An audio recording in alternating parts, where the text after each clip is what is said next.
We'd like to welcome, our guest Malik Yoba and his partner Dan Pearson to the table, and let's just get to it. I have a great discussion. I mean, we talked a lot behind stage, about things, and you're a serial entrepreneur, case in point, Cloudwater. Right. This is your. I mean, the smart thing is that what I've learned is that when you're in the beverage market, this is one of the most profitable businesses to be in. And one of the most difficult too.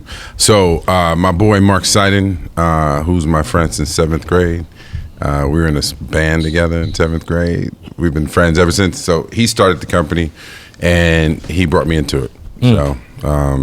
So wait, before we talk about Cloudwater, yes. I want to go all the way back. All the way back, because I've seen some interviews, and you've been like, "Oh, I was an entrepreneur before I was an actor," and most people know you as an actor. Well, if you.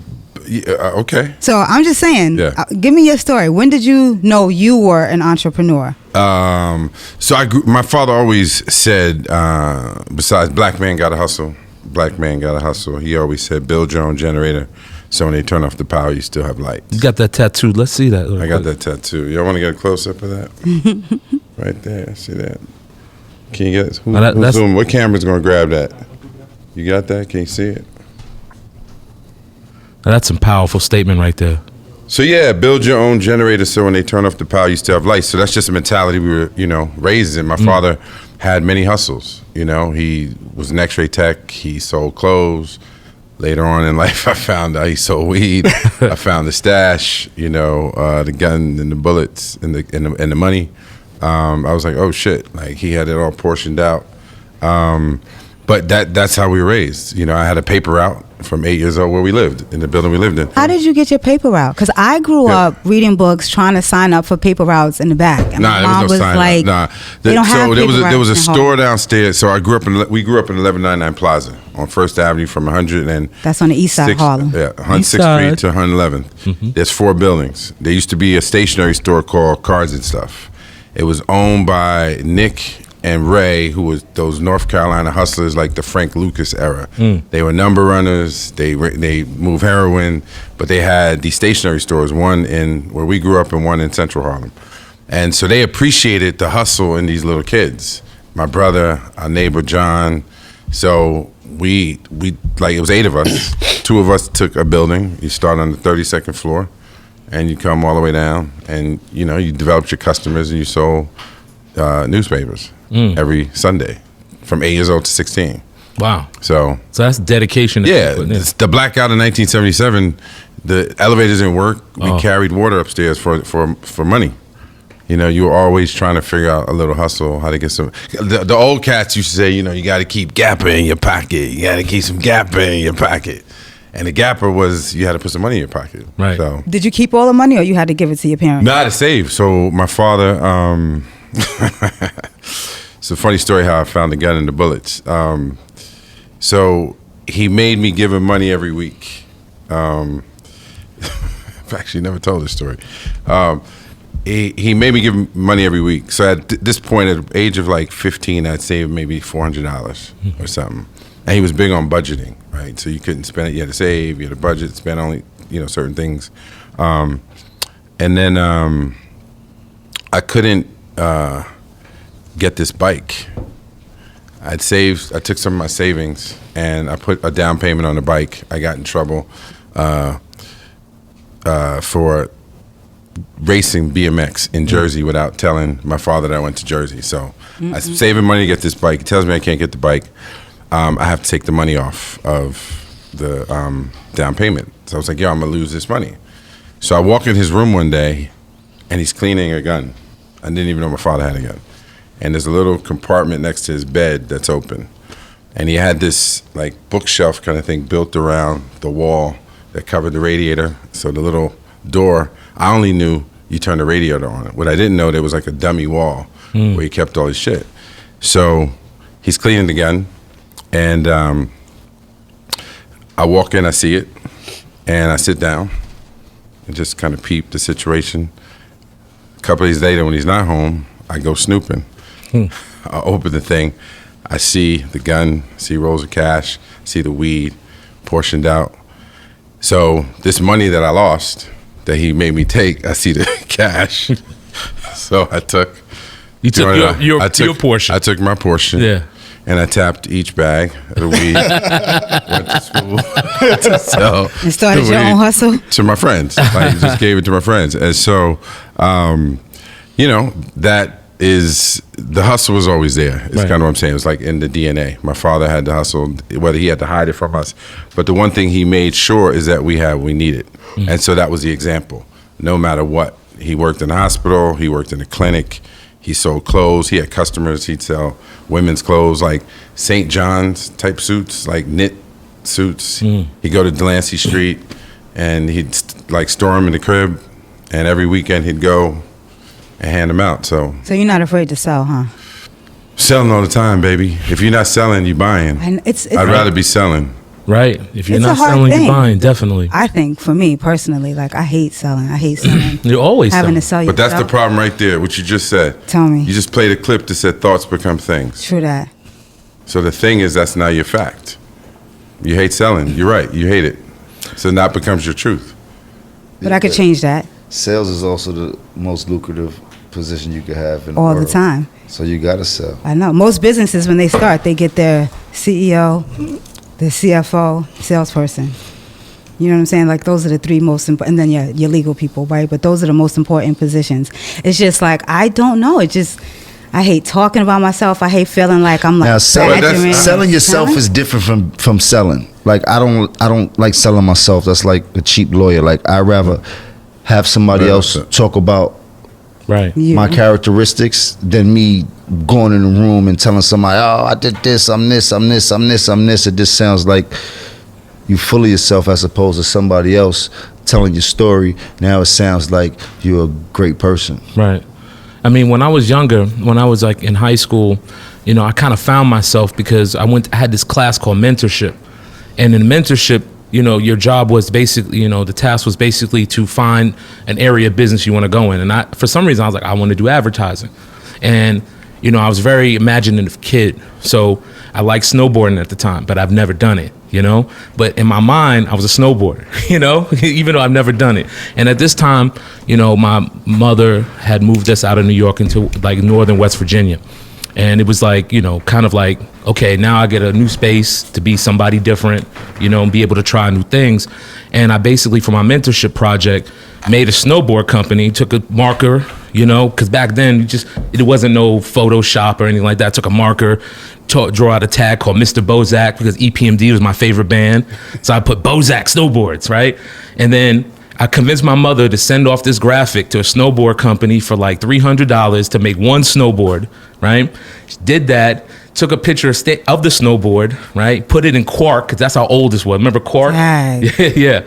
Made an ad in Quark, right? And then I had one T-shirt. I could only afford one T-shirt, right, to be made. So it was like Bozak T-shirt, and it was blue on white.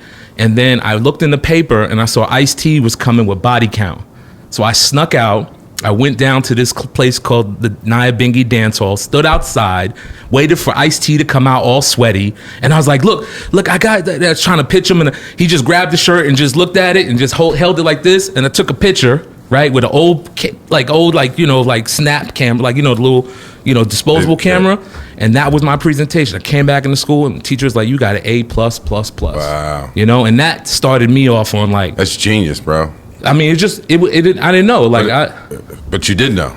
I did. It was like ingrained in me, and I was like, yo. And once I learned that, I was like, wait, I could just think about stuff and do it. Yep. And then later in life, I learned about sales because same thing. I wanted to get money, but there was nobody hiring. I worked in a Chinese restaurant, and it was horrible because they would always yell. I was jokes for the whole Chinese kitchen staff. Fat boy, you get the vegetable. You know what I'm saying? They sit there, smoke cigarettes, and be like, fat boy, you get the vegetable. Get carry the vegetable by myself. And for revenge, I steal all the ice cream bars and give them to my friends and stuff. But and after that, I was selling Kirby vacuum cleaners because I was like, yo. Kirby vacuum cleaner. That's great. I remember I used to come to the door with the salesman used to knock on the door like, yo, we got these Kirby vacuum cleaners. $1,200 vacuum cleaners in West Virginia in the 90s. I sold 3 of them.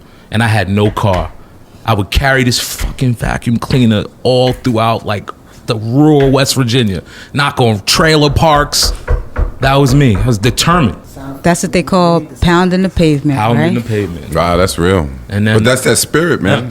That's what this show is about, right? Mm-hmm. So Jim said you had a large family. Yeah. Was all your siblings same? Same what? Same- Mother and father just fucked No, up. that's not what I was gonna ask you. That's not what I was gonna ask White people you. do. White people go, so is it the No, same? I was gonna say that Same- y'all all have the same like Hustle? ethos. Yes. Yeah. That's Definitely whack, no yo. slackers. Definitely no I slackers. will say that No his whole slackers. family is Yeah. on they grind. Everybody to this date. Yeah. There's no slackers. And they Definitely. got I'm talking about it's a There's six bunch of of us. them. Four- We used I to have be four on the sisters. second floor playing whole tag with all of them. He was trailer. older than us, Yeah. but the sisters are all my age, like Yeah. Rahima, Suhaila, Chea, right? Who's that was it, right? Nah, Mina and Yeah. Fatima, the oldest, two oldest. Yeah. Yeah, they was old. They was Yeah. they was your age, Yeah. so yo was a Yeah. little bit older than us. But yeah, now they all. Everybody's doing their thing. Everybody's doing Yeah. well. Great. Yeah, but it's important. I mean, I think, if I could leave anything today, it's about what we just talked about, the mindset, what you said. You just exemplified the point I was trying to make, which Right. is how do we teach our young folks to think? Because that's what's missing. Right. Everybody's trying to be like somebody else. Goals, right? I put a picture up, then those are your goals? Because they're my goals? That's crazy. Fuck about your goals. But that's- to your advantage, you had somebody there to teach you that. Well, that's To my allow- father always talked about my job is to teach you to think. There was no TV in the house. There were books. So you come to my house now, I have like people go, damn, you read all those books? Yeah. Yeah. So, Like, but what about the kids who didn't have that luxury of having an actual father there to teach them these things? How do we reach? that's why you're doing this show. Yeah. That was me. That was me. And I found the father in the unlikeliest place, in the mafia. Wait. Wait a second. I think We went Malik, for a you gonna little have to- turn. We're gonna have to delve into this. Like, tell me about this, please. Like Jim said, it's better when other people talk about you. So this is Mr. Dan Pearson. He's many things. He's a miracle. At 62 years old, he's walking and he's sane and he's not a crackhead. This is a man who has raised many other, 30, 40 other young people to manhood, grown folks, people like Jim's jeweler, like Paul, like people, I don't know if he's your jeweler. He's a jeweler. Like, raise him from sons, right? Like, along with his own son, his namesake. He is a man who speaks things into existence, which we talk about. We shake a lot of trees together. We first met when he was a music manager for the group Soul For Real, when I was doing New York Undercover. He was also a cop at that time. So he was a The detective that was also on his grind with the hustle as a manager. He's been a Golden Glove champ. He's been many things. He's also the author or the screenwriter of a film called They Call Me Danny Boy, which is his life story, which is Precious meets Goodfellas meets Boys in the Hood. This man was raised by a mafia boss. That sounds juicy. He was kicked out the house at 11.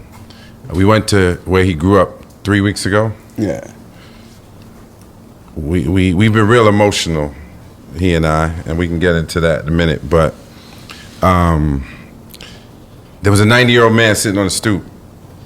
So, oh, Danny boy, Danny. Yeah, oh, this little boy, he was a little bitty thing. He was a little bitty thing. Oh, beat up the big boy. The Puerto Ricans, they didn't think he knew Spanish. We learned Spanish over there with fucking with the Puerto Rican girls. And the big boy came at him, knocked him out, always protecting people. He used to live in that little abandoned car because his mom was so mean. She kicked him out the house. At 11 years old, his mama kicked him out the house. He used to live in an abandoned car, abandoned buildings. He broke up a fight. A black kid and a Puerto Rican kid trying to steal the sneakers of a little white kid in East New York in the 70s. He saved that kid. He walks away. The kid follows him. What's your name? They introduce each other. My father owns the garage down the block. The father happened to be a mob boss. Took him home, cleaned him. He had green teeth at 9 years old. Cleaned him up, fed him. Gotta take you back home. Drove back to East New York. He can't stay here. What do you mean he can't stay here? You're the grandparents. His mom is crazy. He can't stay here. The fuck you mean he can't stay here? My boss goes back in the car, doors hanging open. He's standing there not knowing what to do. 11 years old. What do I do? You gonna let the air conditioning or the fucking heat Close the fucking door. Get in the fucking car. Get in the fucking car. What are you gonna do? Get in the fucking car. And this is the rest of the fucking story. The guy raises him. Really? For the rest of this guy's fucking life, he's raised by a fucking white guy that talks like this all fucking day long. Let me tell you something. Guy's the fucking best. Guy's got a heart of fucking gold, I tell you. He's a bad fucking man. Bad fucking man, this guy. So he's got a story. I'm going to tell his fucking story. I told it to you. Yep. I'm going to tell it to you on film. It's going to be one of the greatest fucking movies ever fucking made. Sound like So, like you know, Bronx Tales. I've been a father to many children who are grown men and women today. So, you know, the Italians call me Danny Boy. That's why it's called They Call Me Danny Boy. And so I call myself Danny the Appleseed because I spread seeds all over. They grow in the trees. I pick an apple. I'm never alone. So that's how you get a Paulie Mazza who sells you your jewelry. That's how you get an Ostrich Braille over there, the clothing line. That's how you get this kid, that kid, that kid. They grow up. Right. But you still had a dad. Like, you still had a dad. Eventually, you still were raised by a dad. I had a dad. So going back to Jim's question, like, there's tons of kids who are not as fortunate to meet somebody that's going to take them in. And they just roam in the streets or wherever, couch surfing, staying with this person, their friend's mom, let them crash for a little bit. Right? Like, where do they get these messages from? Well, where do they get those values instilled in them? I'll say this. You know, I was homeless before the word came in vogue. I knew what it is to be hungry. But that hunger, it taught me not to be hungry again. Amen. So I'll never be the next person's prey. But if I have to turn into a predator, I will. That's why I've been a father to many. Mm-hmm. And, you know, when these kids ask me, grown men and women, what, you know, how do I pay you? You pass it on. Be what I was to you, to someone else, and have them pass it on. So it becomes exponential. You know, listen, I'm a filmmaker. I tell white stories. I tell the stories like they told my story. They tell our stories. I tell black stories too. I employ people. I teach people how to employ people because me myself, I'm the world's worst employee. I'm not gonna be an employee. So let me ask you both, like, how did you learn, because you both are talking about stories of hustling, right? Like, it was all, I'm not saying scrappy, but y'all were like scrapping. How did you turn that into entrepreneurship? Like, you know what I'm saying? Like, when did you know you was an entrepreneur? Where'd you learn that word? That word came later in life. I mean, you just doing shit. Like, my father was not about excuses, period. It was about get shit done and contribute to the community, right? So if you walk down the hall and there was a piece of paper in the hallway, pick it up. I didn't put it, you live here, pick it up. Right. We watched him go get food for hungry families and deliver it to them, you know, take in families. So I think it's more about how proactive are you in your life, in all areas of your life, right? So, you know, it starts with the mind. Right. Do you believe you have the capacity to achieve X, Y, Z? Right. Right. Everything. Is it irrefutable for you? Well, People will come and try to tell you what you can't do, especially people who don't have, because they don't have the ability to vision because they don't see it. But if you're gifted with sight, third eye sight, you know what I mean? Divine light sight.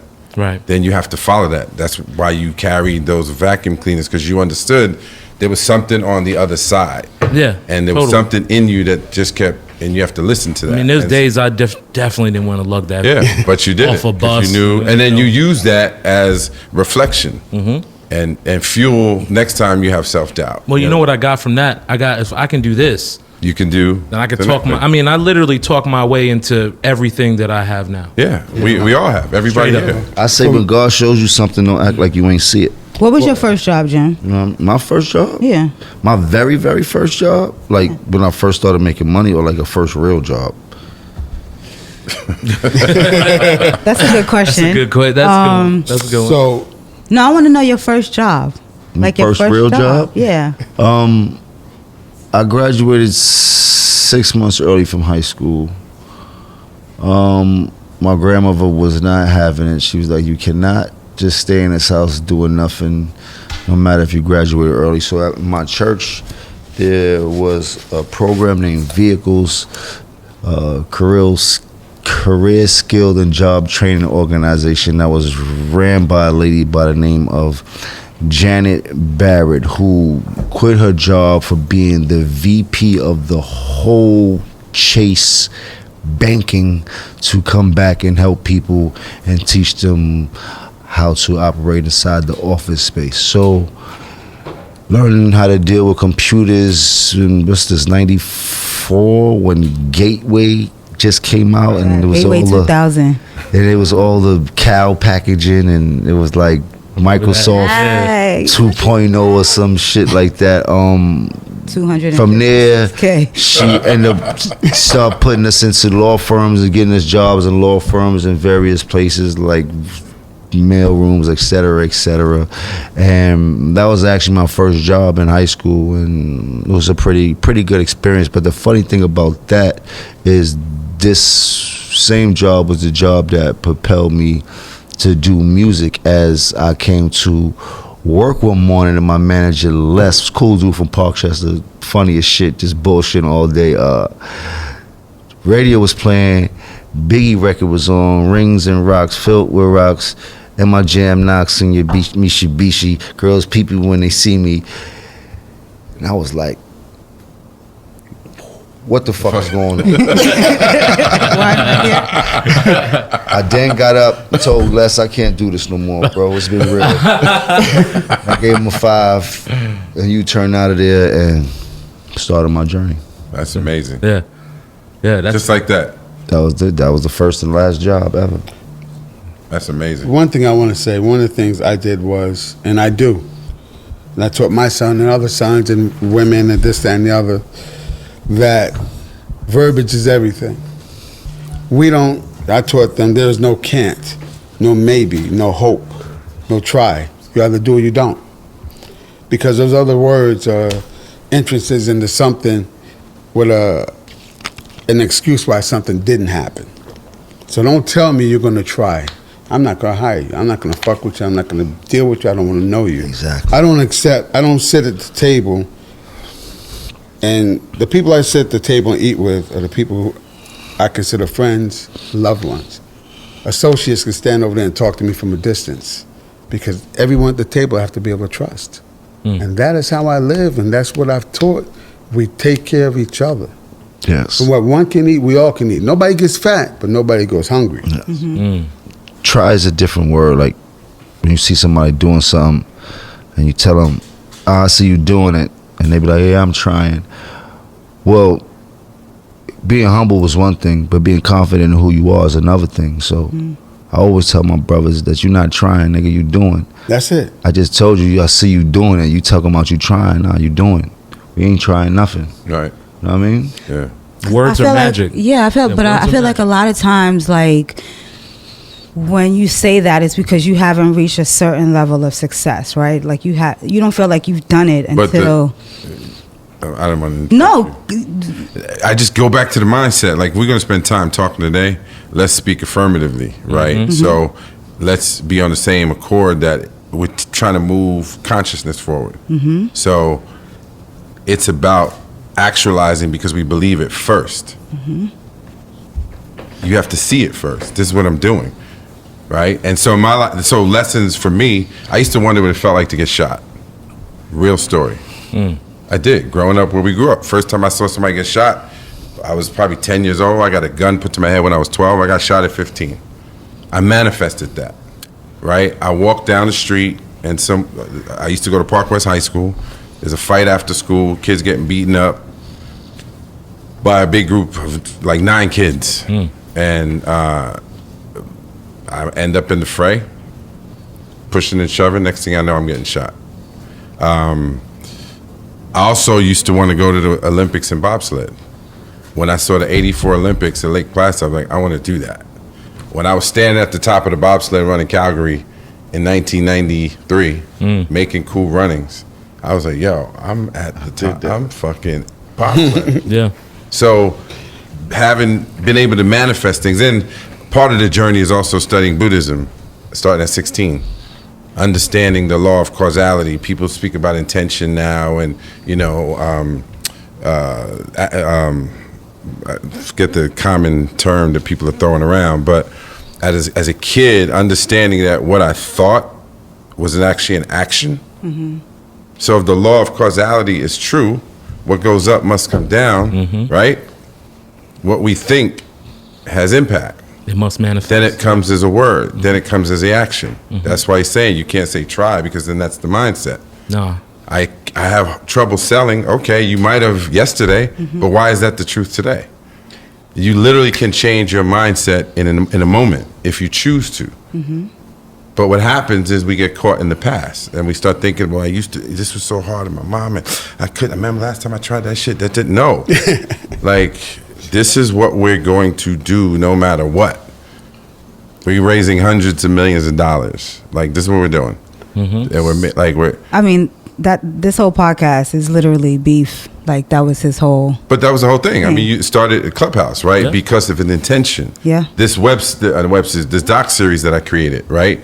I'm shooting the show. God friended me, where I'm playing a real estate developer. I've been in real estate development since 2008. Have a project in Baltimore I'm a partner in. And that's the other thing too. You mentioned network. I'm partnered with a whole bunch of people in a whole bunch of different things. That's what I'm saying. But like, Steve, I just want to not lose the all right, go ahead, because I gotta the train of thought. So I'm doing the show God friended me. It was an offer, and that's significant only because I had no idea what the show was about. I receive a script. You have an offer to play this role. Okay, I read it. The character's saying the things I say in real life. Right. Speaking things into existence. Right. Why is he in real estate? Because he believes in having a seat at the table and building for the community. I'm like, oh shit, all the shit I talk about. I literally was like, God, I see you. I pushed the computer away from me. It was like, I pray, like, okay, I see you. While I'm shooting the show, I'm shooting at Steiner Studios right here. A friend of mine, Scott Reckler's, developing an entire block called The Hall across the street. And I'm thinking, a lot of people walk by film productions. A lot of people walk by development sites. They have no idea how to do either one. So I want to take three of my passions: real estate, filmmaking, and working with young people. I don't know what it's going to be, but I want to combine the three of them. Right. I went and shared that idea with Scott. He said, I'll fund it. I didn't even have to ask for the money. Yeah. And then that's how this came about. And so now this is a teaching tool that's going into DOE. There's a curriculum being built around it. There's a whole community engagement program there's a crowdfunding platform I'm developing. So New Yorkers can have equity in the city they live in. So if you're growing up in the projects and you only got $20, what platform can you invest in the city you live in to have some equity? Right. So you just a sense of pride and ownership of the thing. Right. And so it's all the mindset. It goes back to the mindset. So, and the last bit, you asked the question of, if you didn't grow up with a father, what do you do? Yeah. Those of us that had the better example, it's our responsibility. This is a man that had no example from anybody that looked like him. I interviewed his school teachers in the 70s now. His fourth grade teacher when he was 9, who ultimately adopted him as well. Jewish family. Ironically, they had the same names as his parents, mother and father's name, Dan and Helen. And wow. Just the way God has worked on this man's life, whatever his journey's supposed to be. But I think it's our responsibility to lead by example and to be fathers and big brothers and uncles to those that don't have that example. So that's why, what this doc series is about for me, it's not about putting it on a streaming platform. It's about putting it into the schools, pulling up at Harlem State Office Building, at the Apollo, communities that have been gentrified. Right. Watch this. Here are stakeholders. You say you're an architect. Oh, we only represent 3% architects. Okay, cool. That's your vision for your life. Talk to my man. Like, cool, boom. Now you create a pipeline. You create a community. So one of the things I do is this. When someone comes to me and I listen to them, I ask them, what do you want? Oh, I want to do this, I want to do that. What do you really want? Be selfish. What do you want? Most don't know what they want. So if you don't know what you want, you don't know how to manifest it. So I was that child that lived in an abandoned car. Now I'm looking for a home in Pacific Palisades. Speak on it. Anything can happen. Yeah. So it sounds good. It sounds doable, nice and easy. But how much of Who said it was easy? I'm just saying, like, said it's it was just nice? like, yo, just think Who said about it it. was There's nice? people. No, you're like, think about it. It's Be gonna about it. happen. It's gonna manifest, right? And we spoke about this a You few want to be minutes the ago. contrarian? For I'm the just- sake of those that are out there? No, I'm just saying, because we have entrepreneurs on this stage all the time, and they saw it's easy to start a business. Oh, I'm doing this. I'm doing is that. easy to start a business. You ever That's- see that's Jim's? paperwork. You see his Yeah. Instagram? Can you finish? Can you Yeah, but follow listen, through? he got Can a you sustain business it? every other day, right? But- and I'm saying, is he getting, like, can I just go get these looks, or is he getting the looks because he's Jim? You getting the looks because you're Malik Yoba? You got it twisted. I didn't get a First look. of all, I was you're in looking a at fucking abandoned car. Instagram. That's what you Everybody's fucked up. looking at Nah, Instagram. You know what I'm like, saying? Everybody's but if looking you at use, Instagram. I know what you're trying to do. You're trying to be the contrarian to say, okay, for those that might think this shit is easy, none of this is easy. No, definitely Being not. black in America is not easy. Being alive, a human in this time, is not easy. At the end of the day, it is our mindset that is going to change the world, change our lived environment. That's what we have to do. Like shift. That's why you're doing this. Let's not forget, these things that we want to accomplish are pretty much easy. Where we started with a bunch of obstacles to make us think that these things that we want to do are harder than what they are. But once you complete it, how easy was it to get done? Once you actually sit back and be like, damn, that shit was really nothing. I'm on to the next one. Right. I'm on to something bigger. That was too small. Right. Like, you Right. dig? So we Right. challenge ourselves on Right. things because these things are really minimal to Right. us. But our complexion put us back so many steps that anything we try feels like Right. Yeah, it just it's an feels like uphill battle. Uphill Can battle. I say something to that? Yes, sir. It takes the same amount of energy to chase $10,000 as it does to chase 10 million. It's the size of the dream. And are you going to finish it what you start? People are great at talking shit. I'm going to do this. I'm going to show me what you finished. But if you don't Execution is a know black how to man's do disease. it, if you don't know how to do it, so you say you had a paper route, right? Yes. Your brother started it, right? Yeah. So they showed you, they taught you this, right? So you had an example. But you saw there's some- so many examples, like real estate. I didn't grow up with anybody in real estate. I saw abandoned lots where I grew up. I'm like, why is that like that? I go to school downtown on 76th Street, and I got friends that live on Park Avenue, and got houses in the Hamptons and country homes. Why is our shit fucked up? Right. So for me, I want to make it better. I had an intention. I saw a vision. My first development deal was I tried to do. I was 17. Tell me about I it. pitched building a BMX track in Central Park, but with a dude named Pelham Fritz. So here's the thing about this is a crazy manifestation story. It's a man named Pelham Fritz who was a friend of my mother's. She says, go meet him. He works with the Parks Department. I forgot his title, but he was an executive. I pitched him this idea. I did all my research, how much acreage I needed to build this thing, how much money it would cost. Central Park is 444 acres. He's a black man, Trini cat. So he's like doing what you're doing. And at the end, he goes, never gonna happen. And he goes, I like your idea, kid, but this is the reason why. The New York Conservancy, but all the reasons why Big Money says no. But he appreciated my hustle. Right. There's a park in Mount Morris Park in Harlem right now. There's an area which some kids used to tell me was a trail. So I go one day, it's like a little path.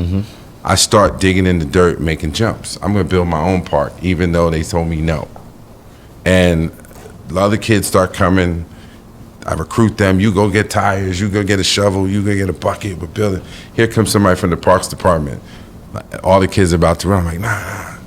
What are you kids doing? I'm like, do you know who Pelham Fritz is? He's your boss. And he told us we could do this. What? I'll be right back. The guy leaves, he comes back, honks the horn, gives us a thumbs up. We continue building our little thing. To this day, that building is now named after Pelham Fritz. Get out of here, man. That's a beautiful. I don't know what that means, but a mighty thing happened in that park. Took an inch, It's strong. and you had an opportunity, and you executed the idea in the face of opposition. That's What made you different That's from the all the energy. kids that wanted to run? You was the one that was like, I nah. believed. right. I gave my teachers my autograph when I was 13. I was like, Wow. I'm going to be famous. You should keep this. And it wasn't based on fame because I had television. I had these dreams about being. I was a Broadway kid. I was a kid that did musical theater. I wanted to be on Broadway. Right. But the dream was my life matters. That was really the thought. Right. You had people telling you this as a child growing up? I had people telling me you're going to end up dead or in jail. Right.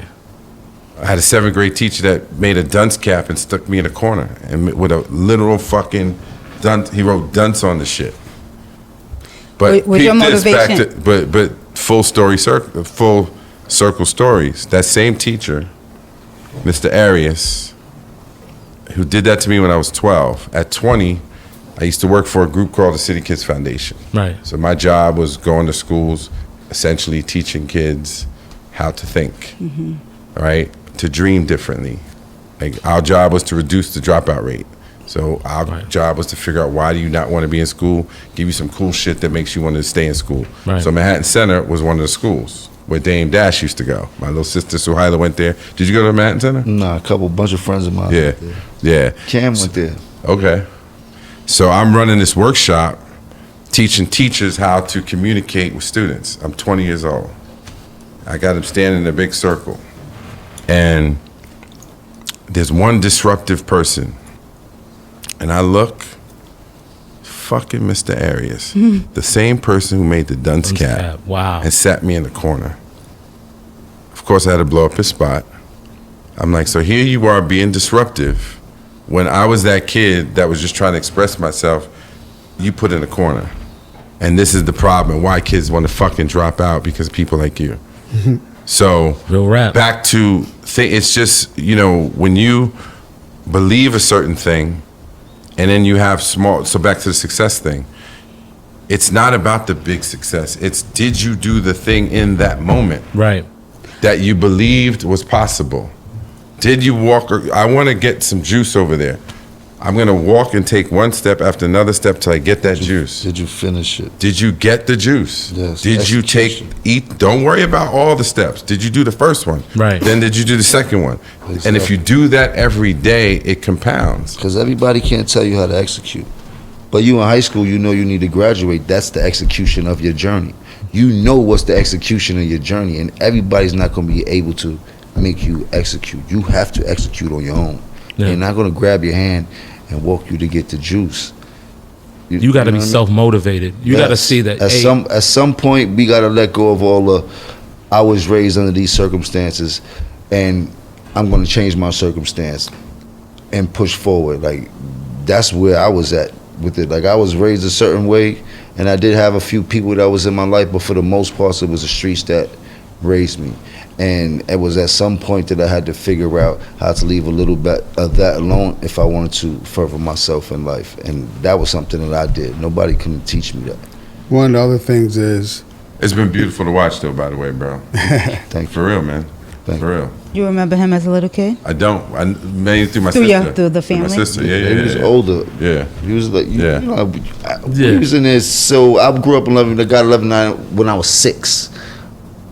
You dig? So if Like, I'm that was 6, little kids. he's That a was making mud he's a pies. teenager. Already. Right, he ain't You know trying what to I mean? hang. You know? The gap between that and the teen is like 30 years. You know what I mean? So at 10, 11, and 12, he's already damn near grown. 17, 18, and all that. We never seen. We seen them going by, but all the sisters and them we was all on the second floor.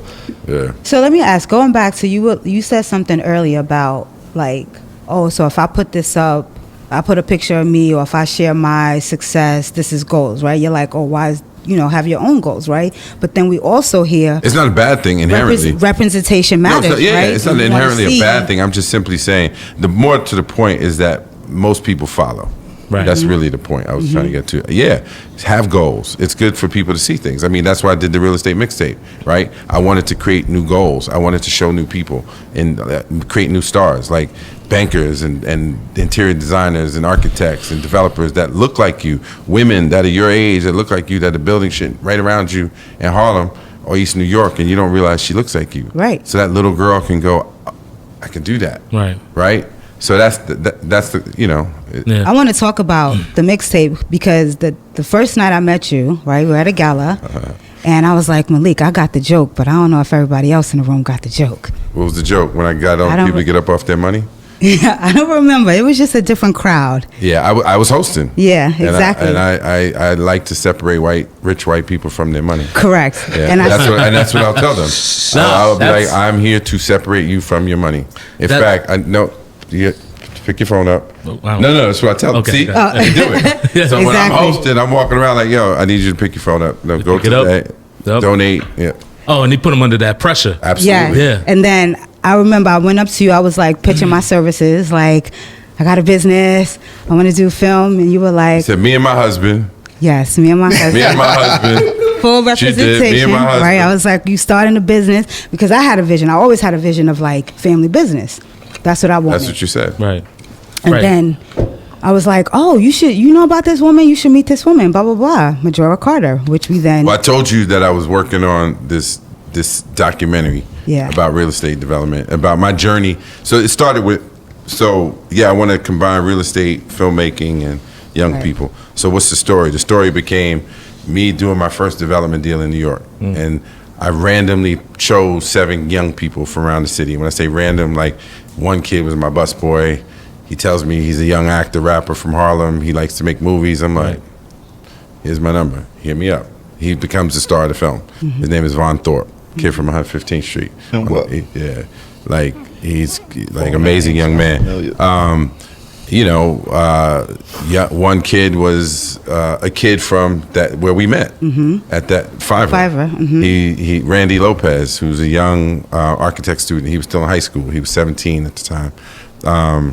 One young lady worked in the leasing office of my friend Scott's, one of his buildings, and I had a conversation with her, and she said, my brother wants to be a developer. So, just took him like that, and I had a mentee I brought along that I would always bring on sets whenever I'm shooting in New York. And I took them on this journey, 5 weeks went from the Hamptons to Newburgh. They're meeting billionaires and millionaires and just a whole world they've never seen. And so as I'm shooting, they became more interesting, like watching the effect it had on them. Back to what do you do when they don't have a father? You take them along. True. You show them the journey, like in real time. True. And then you film it, and then when you filmed it, you see their evolution. So then I pull myself back, and I'm editing the thing as well. So I pull myself back and push their stories forward, and I sent you both episodes. Yep. So did you watch the second one? Of course I did. Okay. But what I was saying is it was so dope because Majora had just got her building and was talking about developing this building. And now I'm partnering with her. You're partnering with her. You were talking about this film this docu-series that you were going to that make. I hadn't shot yet. Correct. Yes. And so here we are now. And let me tell you about manifesting. So when I was shooting this thing, so 2019 was the year that all the money I made was gonna come from my shit, not me being an actor in somebody else's stuff. So other than the reboot of New York Undercover, which we did shoot, which ABC turned down, I was doing my one-man show, Harlem to Hollywood, at the Apollo. I did it twice that year, and then I shot the doc. So that entire year, like I had the idea in October of 2018. So I'm working with my director on Harlem to Hollywood, preparing for a show in February at the Apollo. We're in my house rehearsing in December. I said, yo, I gotta go to this meeting. I'm gonna go get this money. That's the meeting I went to. My friend said, I'm gonna fund it, without me asking him. But before I left my house, I told Kevin, I'm gonna go get this money. So that entire year, once I knew I had the money, then I was like, okay, I'll just do a documentary and I'll teach them about filmmaking and they'll learn about real estate. And then I end up with content and a real estate deal. So for me, it was like two-sided hustle. Win-win. Yeah, right? And then lift a whole bunch of people up that should be honored and respected and seen. And so that entire year, for 8 months between having that meeting with Scott and starting shooting in July, I would literally visualize shots and what, like, it would be. I was telling him this last night, like the intensity of the focus was on another level. Like I told him, it's like I was printing money, like how stuff was just lining up. Like he and I are in a flow like that right now with stuff all over the place, but it's so important. And so everywhere I went, I ran into real estate people.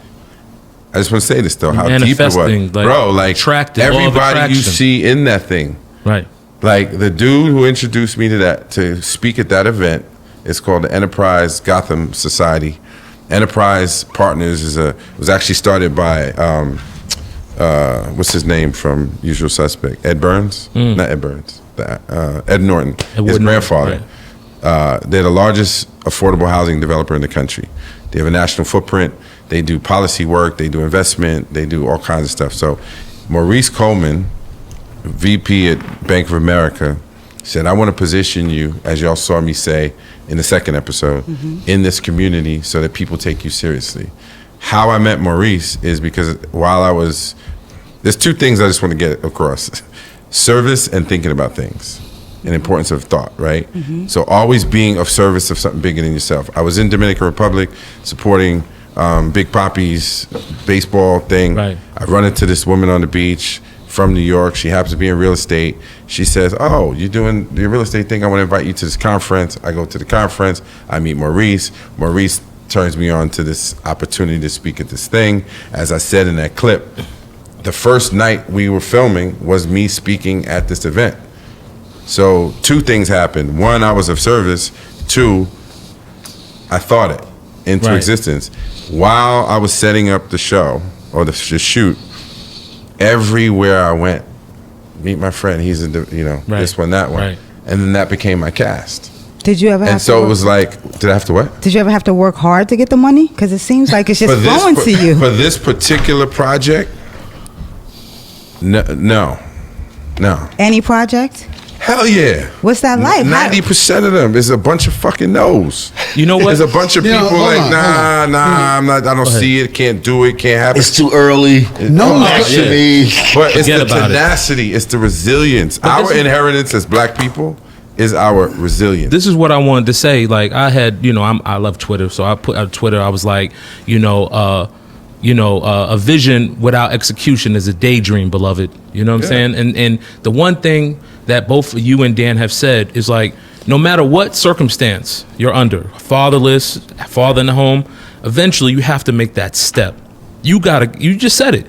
It's like when you make that step, kind of like the universe opens up. And I know my path, because I remember like when I was a kid, I did some dumb shit, I was selling crack, for no reason. Just, you know what I mean? Like I didn't have to do. You know what I mean? But like, my mom provided everything, but it was just like, yo, that's what everybody doing. It's cool, whatever.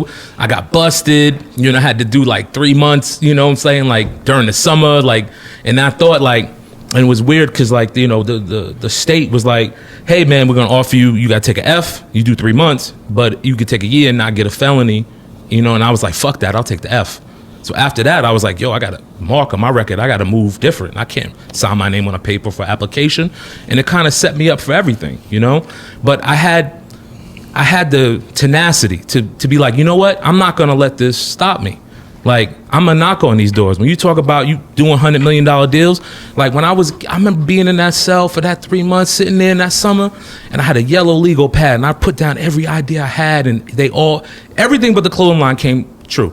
Like I said, I'm going to run a network. Oh, you mentioned clothing line? Yeah. I'm sorry. I know.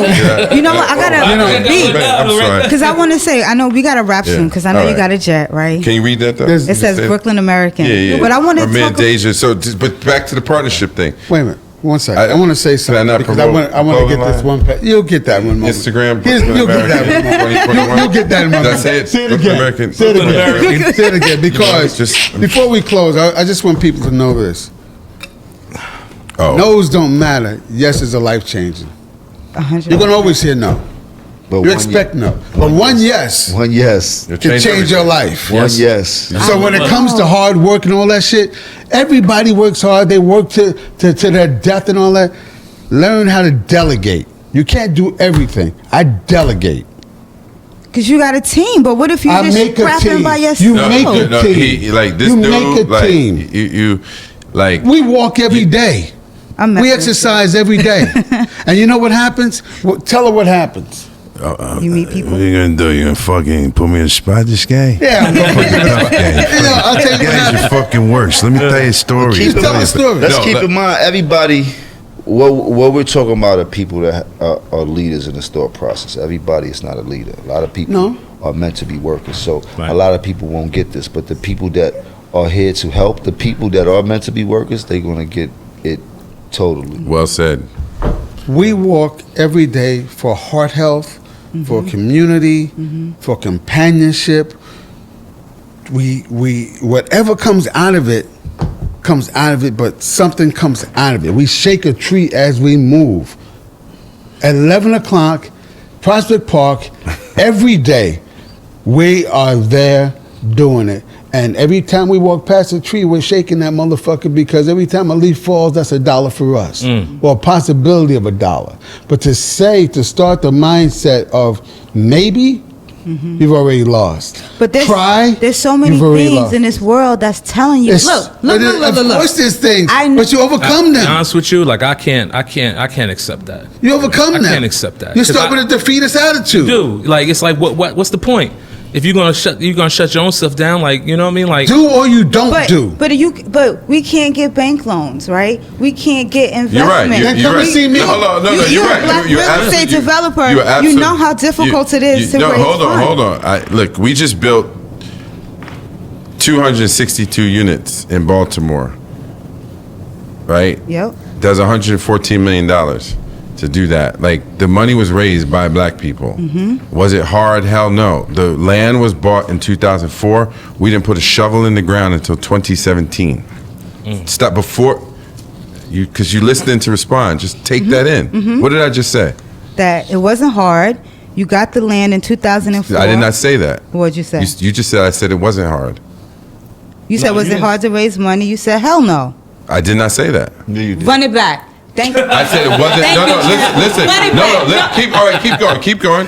And then you get to my said point. you didn't put a shovel in the ground until. No, what I said is we got the land in 2004. Yeah. And we didn't put a shovel into the ground until 2017. Yes, I heard that. So just do that math. Yep. When you talk about tenacity, Right, that's 13 years. before you can put a shovel in the ground. Yes. Think about that. I feel you, but there's a lot of people that's feeling with their back against the wall, and they're like, So, well, you know I what? don't have for those 13 people, you years. can just say that, look, you got to step off the porch sometime. Yeah. You know, you got to take that step. Like, there's no excuse. I can't sit here and hear somebody say, well, I can't. I'm like, well, did you try? Yeah. Can't take that I think we made that point, though. Like, I think we made that everything. point. I'm totally Exactly. there. I know you are. I'm You totally beat the there. contrarian. Everything. And That's because I wanna- scene. Cut the bullshit. Cut the bullshit. 13 years might seem like a long time, but in actuality, when we sit down and think about a lot of shit that we want to get done, 13 years pass and you think back like, damn, I should have started this 13 years ago. Right. You did? And then how much does that happen? All the time. So, I all mean- right. Verbiage is everything. I feel you. So you have a wealth of experience. You've done so many things. I know you had a icy car, all of this stuff. Like you've done. Had a lot of hustles. restaurant. You did, Had a marketing company, had a record company, all of this stuff, fashion right? business, tech business. Tell me, Mr. Yoba, what are some of the And you know what? cheat codes? What was something? I just want to say this: most of what I have done, I have not succeeded at. Thank you. You kept trying. I've put more energy into the things that have not worked than the things that have worked. So how'd you get your bread? Where the money come Yeah, but from? it's So, but there's the 80-20 Because it is rule. about money. Here's the 80-20 rule, Like, right? Speak on it. There's Speak on a it. point Speak on where 20% of your success is a result of 80% of your effort. Right. Mm-hmm. Then there's a point where 80% of your success is 20% of your effort. Right. That's where we are entering that space. So you asked about when things happen easier. Sometimes because of the inertia that's created by success, it can take care of itself. That's why people get mad. Why do they give rich people more money? You already got money. Exactly. Because you've created the success and people will bank on you. Yeah. Yes. You are a source. Yes. You are tapped in. Yes. And Right. so the whole point is tapping in. Here's your bank right there. Here's your bank. Here's your bank. This is your network. Yep. Right. Everyone should have everyone else's number. Reach, hey, do you know how to get to this? You know how to get to that? That's how it happens. But if you keep going to you keep fishing in the same pond, you're going to keep catching the same fish. Right. Spread. We don't need that tilapia. Spread. Wait, before you go, Malik, Because is it 3 yet? it's almost. I know. Almost three. The keys is on me. Is the car ordered The already? keys Is the are car Downstairs, probably. Got you. Ready, baby. So, Head out. But you know, No, before wait, you go, wait, we gotta wait, have a wait. toast Like, real but quick. let's- Is that real- all ready? Yeah, we can do Or that. cloud water? Do y'all take a taste? Oh, I haven't yeah, this tasted- is good. No, can I get that one, Try to please? taste that one. All right, cool, Cloud cool. water, man. But like seriously though, like we talk about they all the time, right? Yes, sir. But when we talk about they, you got to understand they plans for 100 years, That's 50 right. years. We plan for tomorrow, maybe not even. Right. So it's all about the mind state. Tomorrow, shit, we plan for right now. We don't have a plan. That's the problem with us. Like, we don't know how to sit down and actually make a plan for ourselves to have a 2, 3, 4, 5-year plan. We don't know nothing about that. What I tell you when we started this whole mission, I said the goal is to have something that'll last for 100 years. I said I don't want to go to J.P. Morgan based on bank. I want my own bank. You know what I'm saying? I want to be able to be like dead and gone, and people go to the bank, the Beef Jones Bank of America, to pull out loans and develop properties, because I don't think Disney should exist anymore. I don't think J.P. Morgan should exist anymore. Do something about it. And I'm doing We it. are. I'm doing You it. don't think they should exist? I want mine to exist. I'm They putting can more of exist, my we just energy need more. into creating my institution than giving more money to them. Okay. And that's my mind state. Like the word no never stopped me. The F on my back, I should get that shit as a chain and a pendant and put it on my chest. I wear that as a badge. Like nothing can stop me. Like I'm the king of manifesting anything I want. I failed. Like that snowboard company never got off the ground. That's a great Management idea, company, all that stuff never got Bring off it the back. ground. But it got me here. Bring it Right. back. Yeah. It's all steps He towards gets the capital when he all gets steps spread towards out. the real goal. Because you need money. And Yeah, certain listen, little bit, right? listen, yeah. You know, I'm just messing with you. I know you are. Right? Okay. You being a contrarian for those out there that No, she's with the taking doubt. the gotta voice of the people that are represent, doubting it. But my whole thing is like, fuck doubt. Do. Straight Thank up. you. Fuck doubt. All right. That's why I roll with him. All right. Because I get Thank scared y'all for the sometimes, but thank opportunity you. to come on here and Well, thank y'all, everybody, for My coming social by. is Go ahead, social. Yes, come on. they call me Danny Boy at Instagram. Danny Boy. Dan Pearson. They call me Danny Boy. What's One that word. movie? Mr. Yeah, Malik. what's up when that movie dropped? Like, what's Oh, going it's on? man working it here. now, man. We're in pre-production right now. I want to see it. So when that Sounds drops, good. you come back and we'll I wanna- talk. I wanna know. Because I want to talk Yeah. about the finance. I Come want to on talk up about here. the business Be my of pleasure. movie making. Okay. Okay? Because I know it's not easy. You got to. Not easy at all. Exactly. No. Definitely not. Let's not get it twisted. But the joy is in the journey.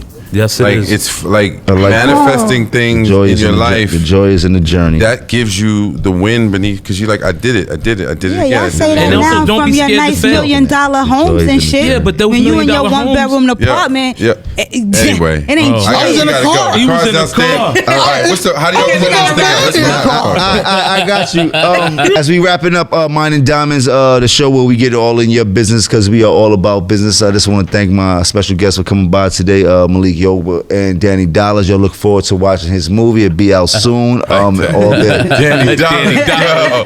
Danny Yo, boy. you big Christian. But you know Jim we gotta put a Jones little, just changed gotta put your a little motherfucking twist on name. it. Danny Boy is the real handle. But appreciate y'all for coming by. Appreciate y'all for enlightening the people, giving them something to think about, giving them some game on this business. We all about financial literacy and teaching people the real definition of generational wealth. So thank you for coming by. Thank you for having me. Beautiful. That's Thank you. Beautiful. Thank you, Mr. Yoba. We out. Thank you. Let's go. Danny Dollars. I like that. Danny Dollars.